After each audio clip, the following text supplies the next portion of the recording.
ప్రేమ అన్న పదానికి రెండు అక్షరాలు, కానీ మీరు నాపైన చూపించినటువంటి ప్రేమ అనంతం. నేను సురేష్, మీ ప్రేమకు బానిస.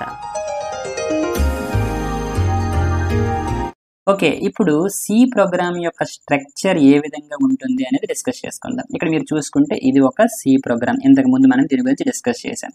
ఇక్కడ ఫస్ట్ ఏంటి అనుకోనంటే డాక్యుమెంటేషన్కి సంబంధించింది. ఇక్కడ మీరు చూసారా, ఇది ఒక కామెంట్. మీకు మొదట్లో చెప్పాను, comments are used for documentation purpose అని చెప్పేసి.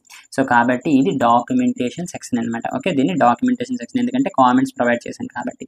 ఆ తర్వాత ఇక్కడ మీరు చూసుకుంటే stdio.h ఇదేంటి, ఒక ప్రీ ప్రొసెసర్ డైరెక్టివ్. ఓకే, దీనిని మనం ఎందుకు ఉపయోగించాము, ఇక్కడ మనం కొన్ని ఇన్బిల్ట్ ఫంక్షన్స్ ఉపయోగించాము. ఏంటి, printf అనేటువంటి ఒక ఇన్బిల్ట్ ఫంక్షన్ ఉపయోగించాము. ఈ యొక్క ఇన్బిల్ట్ ఫంక్షన్ అనేది stdio.h అనేటువంటి ఒక హెడర్ ఫైల్లో ఉంది. అయితే ఎప్పుడైతే మన యొక్క ఆబ్జెక్ట్ కోడ్ని లింకర్ తీసుకుంటుందో అది ఏం చేస్తుందంట, ఈ యొక్క ఇన్బిల్ట్ ఫంక్షన్స్ ఏ హెడర్ ఫైల్స్లో ఉన్నాయో అక్కడ ఉన్నటువంటి కోడ్ని తెచ్చి పెడుతుంది అనమాట. అందుకోసమే వీటిని ఏమంటారు అనుకోనంటే లింక్ సెక్షన్ అంటారు అనమాట. ఎందుకంటే వీటిని లింకర్ ఉపయోగించి అందులో ఉన్నటువంటి కోడ్ని తెస్తుంది అనమాట.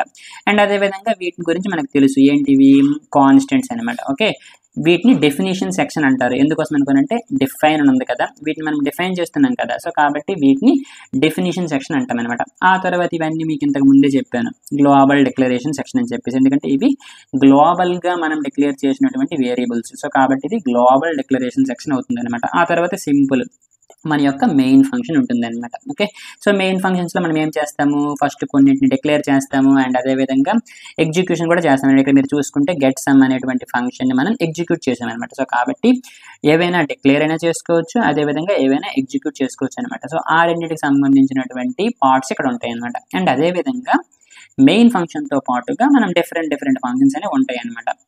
వాటిని మనం ఏమంటాం అనుకోనంటే సబ్ ప్రోగ్రామ్ సెక్షన్ అనమాట. సో మన ప్రోగ్రాంలో డిఫరెంట్ ఫంక్షన్స్ అనేవి ఉంటాయి అని సింపుల్గా చెప్పినట్టు అనమాట.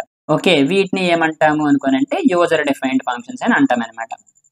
అయితే మనకి ఎగ్జామ్లో సి ప్రోగ్రామ్ యొక్క స్ట్రక్చర్ అనేది చాలా ఇంపార్టెంట్ అనమాట. అయితే దీన్ని మీరు ఏ విధంగా గుర్తుపెట్టుకుంటారు అనుకోనంటే డోలీ డగ్లోమాస్. ఓకే, డోలీ డగ్లోమాస్ అని మీరు గుర్తుంచుకున్నా లేదనుకోనంటే మీ చేతిలో రాసుకున్నా కూడా పర్వాలేదు.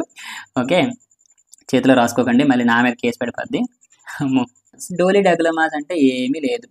డో అంటే ఏంటంటే డాక్యుమెంటేషన్ సెక్షన్, ఎల్ఐ అంటే లింక్ సెక్షన్, డి అంటే డెఫినేషన్ సెక్షన్, జిఎల్ఓ అంటే గ్లోబల్ సెక్షన్, ఎంఏ అంటే మెయిన్ సెక్షన్, ఎస్ అంటే సబ్ ప్రోగ్రామ్ సెక్షన్ అనమాట. ఇక్కడ మీరు చూసారా, డోలీ డగ్లోమాస్ అనమాట. ఓకే, సింపుల్గా మీకు అది గుర్తుండాలి అని చెప్పేసి ఇది నేను క్రియేట్ చేస్తాను అనమాట. Okay, structure of C programming అనగానే డోలీ డగ్లోమాస్ గుర్తుంచుకుంటే ఎగ్జామ్లో మీరు రాసేయచ్చు అనమాట. ఓకే, ఇప్పుడు మనం కంప్లీట్ చేసినటువంటి ఈ యొక్క 10 చాప్టర్స్ మీద ఒకవేళ ఏవైనా ఇంటర్వ్యూ క్వశ్చన్స్ వస్తే ఏ విధంగా వస్తాయి అన్న దాని గురించి డిస్కస్ చేసుకుందాం.